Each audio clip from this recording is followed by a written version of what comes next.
Hey everyone, this is Dave from US Poker School, continuing the hand history in 44 plus 4 on Full Tilt Poker. We're using Hold'em Manager now as a hand replayer. See how this one works compared to Poker Tracker. We left off with this hand where the cutoff shoved 7.5 blinds on the final table bubble, and we isolated it with Ace 3 of Hearts with our 30 blinds. And he woke up with a pair of tens and held up. So we got knocked down to 24 big blinds.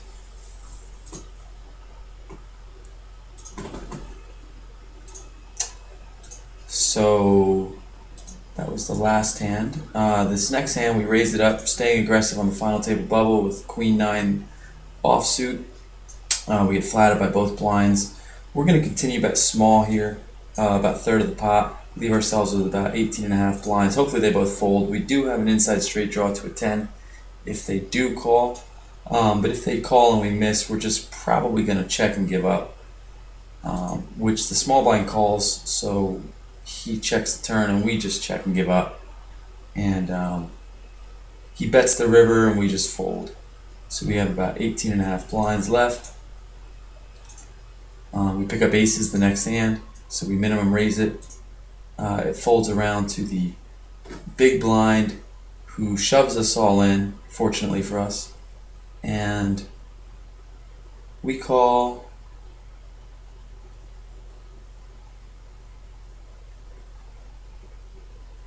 He has a pair of sixes, and we flop him dead.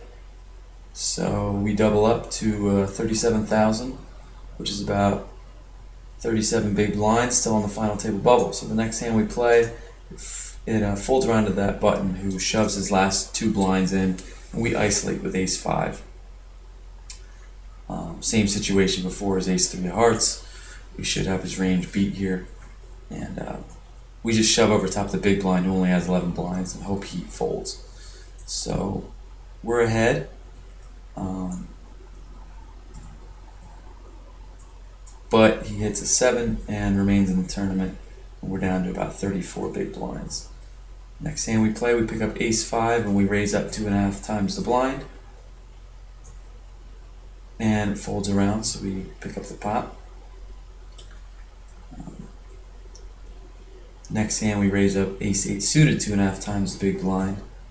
And the small blind calls with only 9 blinds behind. So we're probably going to be looking to get them all in on most flops here. This is a good flop for us. He shoves all in, and we're not going to fold. We're just going to call because he could have a very wide range here. He could be stopping going us. Basically, he only has 10 blinds back, so if he has his beat, he has his beat. But he ends up having a flush draw, and we fade it, and we win. So now we're at the final table. We knock him out. And a few hands in, we pick up ace queen. There's a full 3x raise under the gun plus 1 from a big stack. This is a tricky spot, and this is one of the times where I will just fold ace queen because I could call here. You could 3-bet up as well. But ace queen is a tricky hand sometimes. And to this action, he looks like he's got a decent hand, so I'm just going to fold it. There's short stack behind, goes all in. And the original raiser calls. Short stack has aces, and the original raiser had ace queen. So we looks like we end up saving some chips with the fold. So that's good. We pick up queens a few hands later, and we minimum raise it.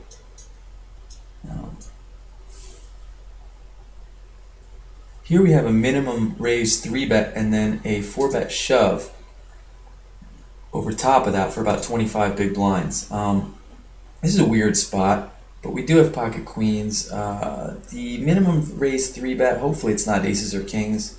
It could be, but at this point, we're just going to have to get it in when the hand's strong as queens. I'm not so much worried about the minimum raise 3-bet. He'll have a lot of 8s and 9s there trying to take control of the pot. The 4-bet shover ends up having ace king, and we're going to have to win a flip here. And And we do. So now we have a big stack. We're chip leader with about 80 something big blinds, and it's a good position to be in. So a few hands later, we pick up aces in the big blind. We're running good, and sometimes you just got to run good to win tournaments. So the small blind calls, so we raise 2.5x, and he calls that. We raised to hope that he would, shove over top of us, but he didn't. So now he checks, and we're going to bet a little less than half the pot, same raise. Again, hopefully he shoves over top of us, and he does. So we call it off, and he has king 6, and we hold up and knock him out. And now we have even more chips. So the next hand we play is ace queen, where we 2.5 exit from early position, and it folds around, and we pick up the pot. So now we have the chip lead with about 7 people. So we're going to stay aggressive and raise it up under the gun with ace 10, 2.5 times. And that gets through as well. So easy game right now. We pick up a pair of 10s a few hands later in the small blind. This is an interesting spot where under the gun +1 raises a full 3x with about 30 big blinds. And the big blind has under 20 blinds. And it's a weird spot with 10s. You could 3-bet here. You could call. I don't think folding is good because 10s is a pretty strong hand online. I just like to ship it 30 blinds. And again, maybe not the best play, but I just want to take the pot there or not get involved in an inflated pot out of position with a weird kind of hand with a lot of overs can flop. So it gets through. We win the pot. Next hand we raise the button with ace 5 of clubs. Flop comes ace high, and there's 2 big stacks here. He's got a lot of chips, so we don't really want to raise or bet and get raised and have to call or fold. So I just like to check it back and play a small pot, keep some of his bluffs in, disguise our hand a little bit. He ends up betting the turn out, and we're not folding, so we call. And we're not folding to a river bet either, but he checks. So we put a value bet in half the pot, hoping that he has a pair of 8s or jacks or something that he can't fold that we have beat. I'm assuming he'll bet most of his aces on the river too. So he folds, and we take the pot, so it's a nice little pot there. Got some extra value on the turn by checking back the flop. Next hand we play, we raise 2.5 times the blind with king jack of hearts. Everyone folds, so we pick up the pot. Next hand we have queen jack offsuit. We do the same thing. We raise 2.5 times the blind under the gun. The guy with about 4 blinds goes all in, so we call him off, and we're flipping with him, and looks like we win the flip. So running good, a must to win tournaments. Next hand we pick up ace 3 offsuit on the button. There's only 1 big blind here, but we raise it up to 2.5 times, and he just folds. So we pick it up. And the next hand we have 4s, and we raise small blind to big blind. 2.5 times the blind, and he folds again, so we take the pot. Next hand we have 2s. We have a full 3x raiser. So we just fold it because he has about 20 blinds or under, so it's a very awkward spot. So I just fold it. Looks like he got knocked out that hand. Next hand we play, we have king queen. Oh, I'm sorry, we have 8-9 offsuit, and we end up 3-betting the button raiser. He raised to 4,400. We make it 13,000 just to stay aggressive, and we haven't 3-bet light yet, so we end up picking up that pot. He just folds.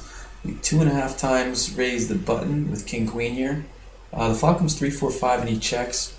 Looks like I like to check back. I would have liked to see a bet there on the flop, but I just check it back again on the turn, and he checks the river, and I just check it back, and I guess we win the pot. We're video queen jack. So again, you can bet the flop or the turn when he checks twice, but I didn't. So next hand we play a small blind to big blind, 3-handed.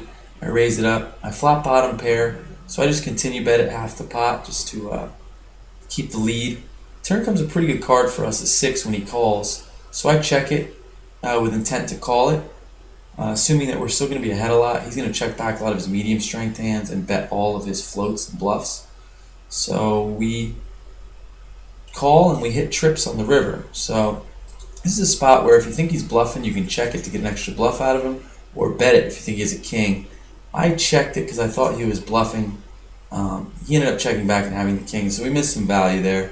We could have bet that river, and he would have called almost every time. So, and it's a spot where I thought he was bluffing on the turn, so I was going to let him continue to bluff on the river.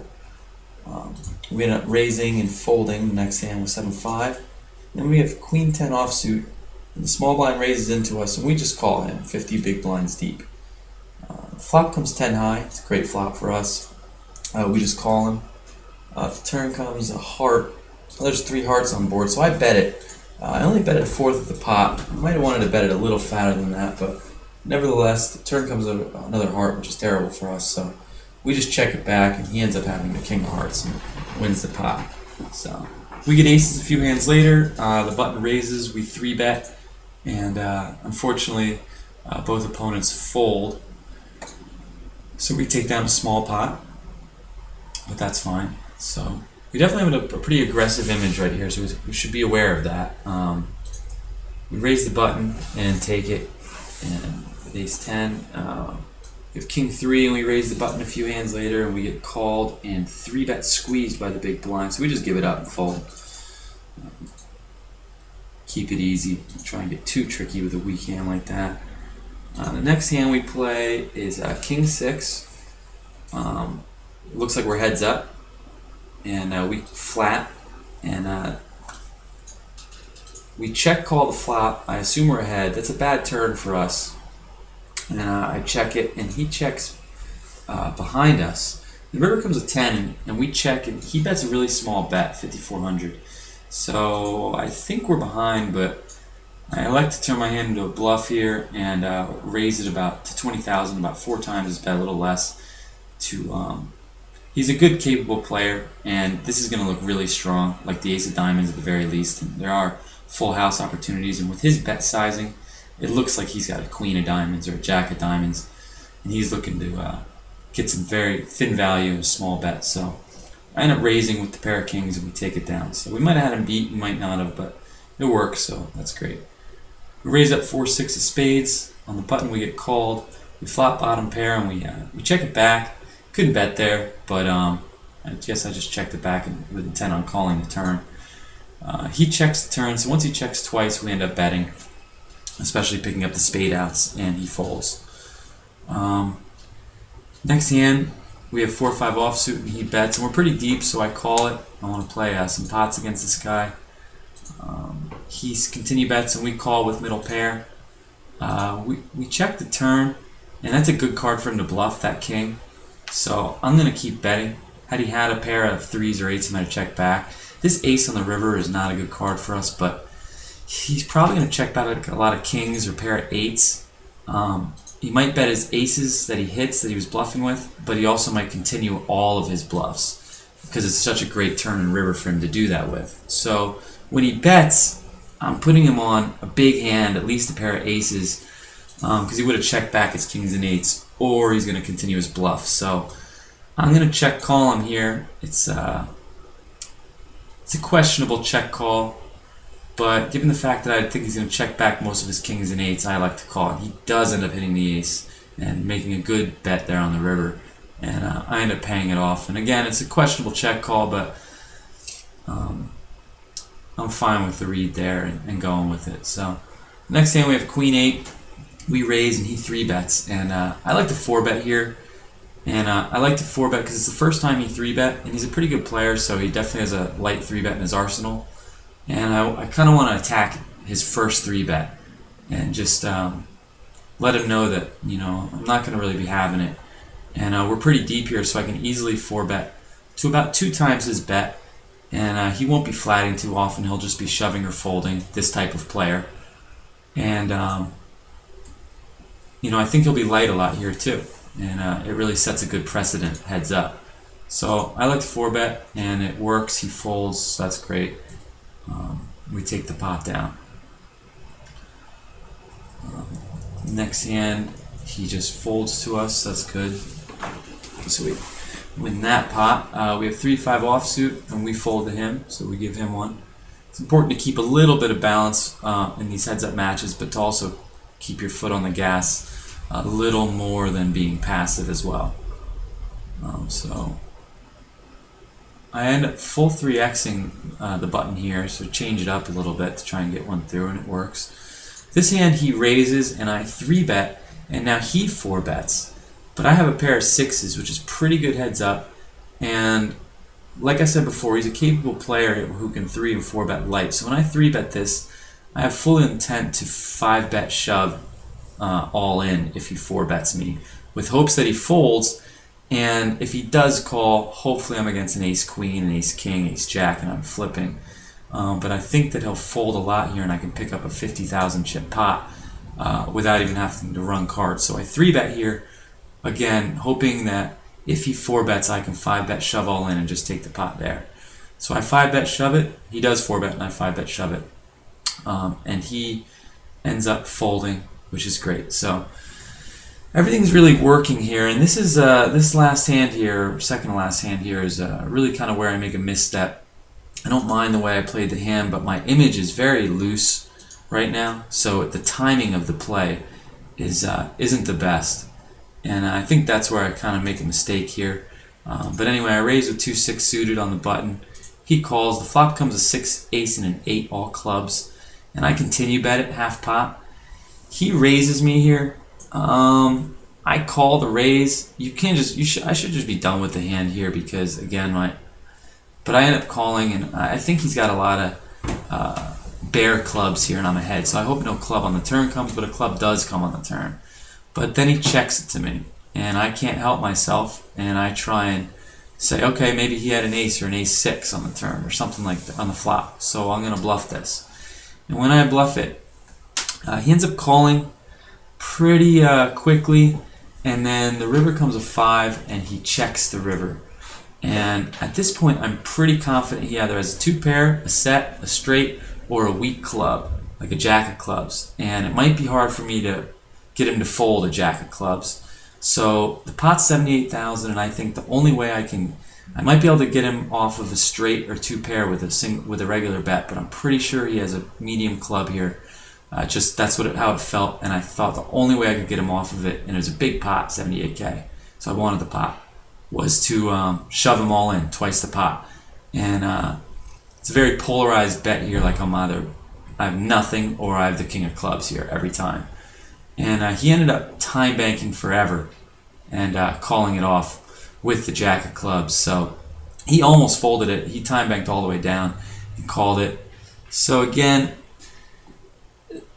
my read was right, and I was a little ambitious to try and make him fold the jack of clubs heads up here. But my play is good enough to make him fold that most times. And I think my only misstep was that my image was just too loose for him to let me get away with it, and I shouldn't have made the move because of that reason alone. I should have just checked it back on the turn and given up. So you live and you learn, and that's the way it goes. Last hand, I shoved my last 5 blinds with ace-5.